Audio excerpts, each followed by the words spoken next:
రంగారెడ్డి జిల్లా హైదరాబాద్ గ్రామంలో గుర్తు తెలియని వ్యక్తులు 2 మొబైల్ షాపులలో దొంగతనానికి పాల్పడ్డారు. ఇక మొబైల్ షాప్లో 1,75,000 రూపాయలు, మరొక మొబైల్ షాప్లో 20,000 రూపాయలు, సూపర్ మార్కెట్లో 3 లక్షల రూపాయలు దొంగతనం చేసినట్టు షాప్ యజమానులు గుర్తించారు. బాధితులు షాబాద్ పోలీస్ స్టేషన్లో ఫిర్యాదు చేయగా పోలీసులు కేసు నమోదు చేసుకుని దర్యాప్తు చేపట్టారు.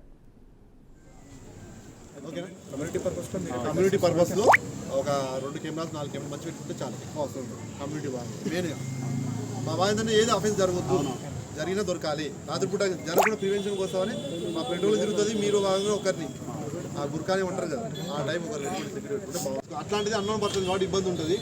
సో నేను ఏంటంటే మీరందరూ కలిసి ఒక టీమ్గా ఫామ్ అయ్యి ఒక సెక్యూరిటీ గార్డ్ని రేపు నుండి నైట్ టైం పక్కా గుర్కా ఇంతకుముందు ఊళ్ళో అయితే గుర్కా అంటుంది ఒకరు పెట్టుకున్నాం అనుకో సెక్యూరిటీ పెట్టుకున్నాం అనుకో అందరికీ పరిచయం ఉంటుంది. మార్నింగ్ నైట్ 10 నుంచి మార్నింగ్ 6 దాకా ప్రతి షాప్ తిరిగేటట్టు అన్నీ చేసుకోవాలి. మీ రోడ్డు మీద తిరిగేటట్టు ప్లాన్ చేసుకుంటే బెటర్ అండి. ఏమంటే పెద్ద మీరు ఎప్పుడు స్టార్ట్ చేస్తారు? అదే అంటున్నాను. అంటే మీరు మాట్లాడండి సార్, అతను ఎవరు మాకు కూడా నేను చెప్పేస్తాను. మీరు రెస్పాన్సిబిలిటీలో ఆ మనిషి ఉండాలి.